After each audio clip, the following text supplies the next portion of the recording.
I'm reading out the Reference Guide to Regulatory Compliance. I am on paper page 639, Debit Card Interchange Fees and Routing. This is my great pleasure to read for the first time since the Dodd-Frank Act anything about debit card interchange and the Volcker Rule. The Dodd-Frank Act, Wall Street Reform and Consumer Protection Act, enacted by Congress in 2010, required that Federal Reserve Board set standards for interchange fee pricing. The regulation also prohibited exclusivity arrangements and routing restrictions. The Federal Reserve first published a proposed rule in 2010. The pricing rule was very controversial. Merchants and their supporters wanted debit interchange fees capped at rates far below where they were at the time of passage of the Dodd-Frank Act. Banks, on the other hand, resisted government control of interchange pricing. The rule was known as the Durbin Amendment, not Volcker, since Senator Durbin of Illinois introduced it late in the consideration of Dodd-Frank Act. Card issuers with less than $10 billion in assets were exempt from the pricing standards. The Federal Reserve published a final rule in June of 2011. The pricing rule was effective on October 1 of 2011, and the network exclusivity rule was effective on April 1st of 2012. In July of 2011, an interim final rule was published allowing card issuers to receive an upward adjustment in the price if the issuer develops, implements, and updates policies and procedures reasonably designed to prevent fraudulent electronic debit transactions in response to suspicious electronic activity to help prevent fraud losses in the future.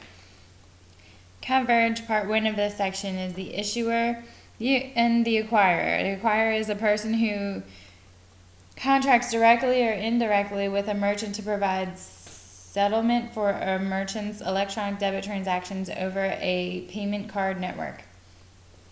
Acquirers are not persons who act only as processors. For instance, a person who processes or routes debit card transactions for issuers, acquirers, or merchants. Debit cards are also covered.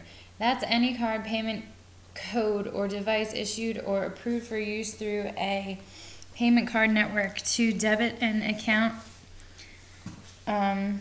by use of a signature PIN or other means, including general use prepaid cards. General use prepaid cards means a card, code, or device that is issued on a prepaid basis for a specified amount in exchange for a payment and is redeemable at multiple unaffiliated merchants for goods or services. The fact that a prepaid card is reloadable or may be increased does not matter. 2, does not include checks, drafts, or other paper instrument or an electronic representation thereof. 2, does not include checks, drafts, or other paper instrument or an electronic representation thereof. 3, does not include a card that is redeemable at a single merchant or an affiliated group of merchants for goods or services. Letter D under coverage is electronic debit transactions. The use of a debit card by a person in the United States, including all possessions and territories, to initiate a debit to an account does not include transactions at ATMs.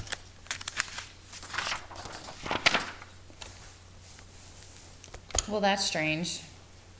What if it's an ATM that's not maintained by the issuer? Is it included then?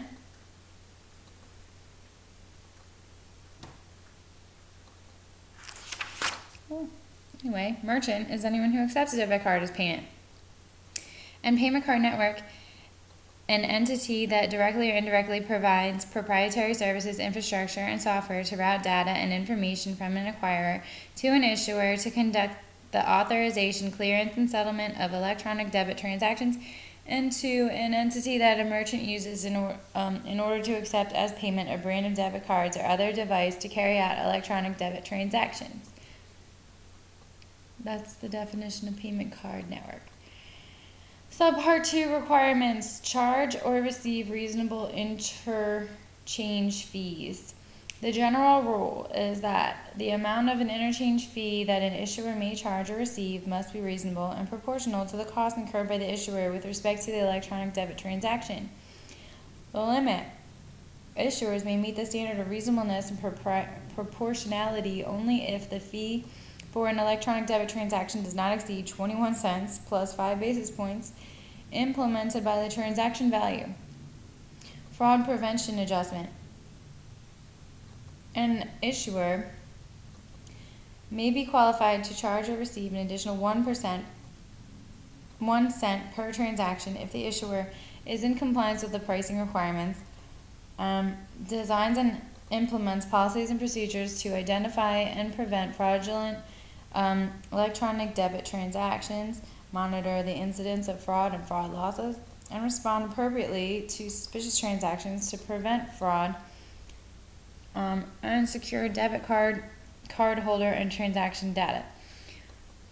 C, under fraud prevention adjustment, reviews and updates its fraud prevention policies and procedures at least annually.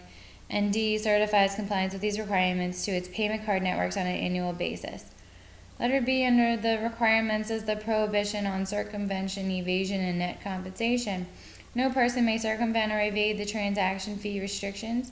And 2, the net compensation rule says an issuer may not receive compensation, incentives, payments, rebates, etc. from a payment network other than interchange fees that exceeds the amount of fees paid by the issuer to the network in any calendar year.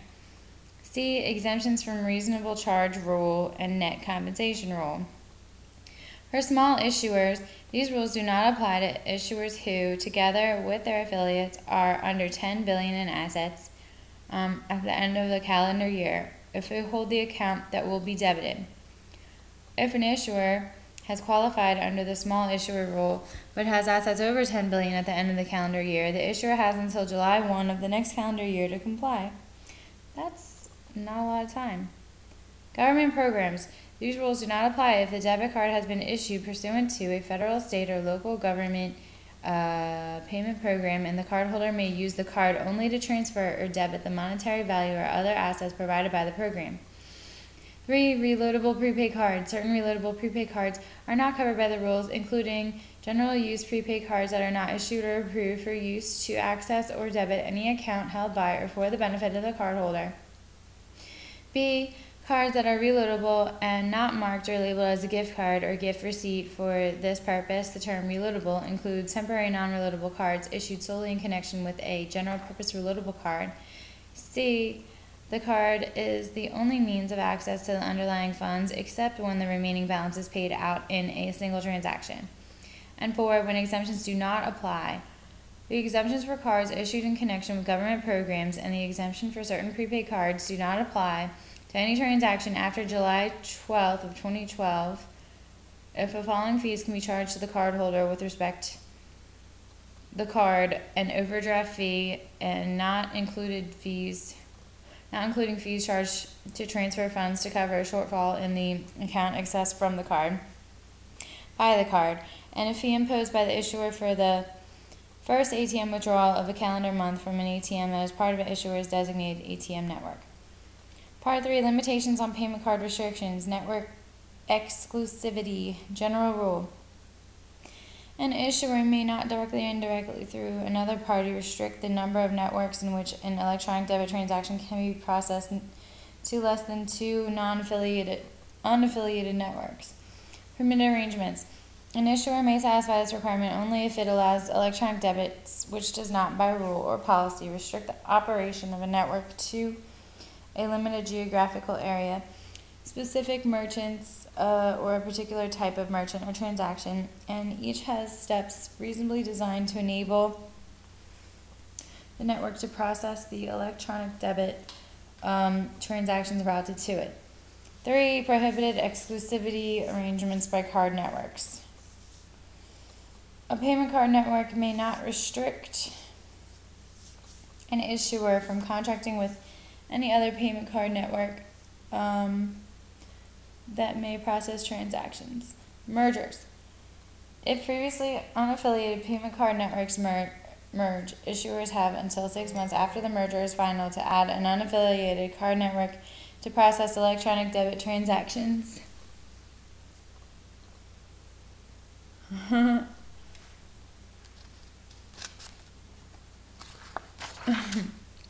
Prohibition on routing restrictions. Neither an issuer nor a payment card network may restrict or hinder the ability of any person that accepts debit cards from directing the routing of the payment over any payment card network that processes such transactions. Subpart 4, Record Retention Requirements. Reports. All non-exempt issuers and payment card networks must file a report with the Federal Reserve Board, including such data as costs related to electronic bill payments, interchange transaction fees, fraud prevention costs, fraud losses, transaction values, volumes, and types, and records of compliance must be maintained for 5 years after the end of the calendar year during which the transaction occurred. C. Records that pertain to an investigation and enforcement action must be retained until final disposition. Section 5, Enforcement. Administrative enforcement lies with the banking agencies. Non-bank financial institutions are subject to enforcement by the Federal Trade Commission, and FIRA penalties are as they usually are. I have some time, so I'll read them. Penalties up to $7,500 per day for violations of laws and regulations. Penalties up to $37,500 per day if violations are unsafe or unsound practices are engaged in recklessly or are part of a pattern of misconduct that causes more than a minimal loss to the bank or a pecuniary gain to the parties involved.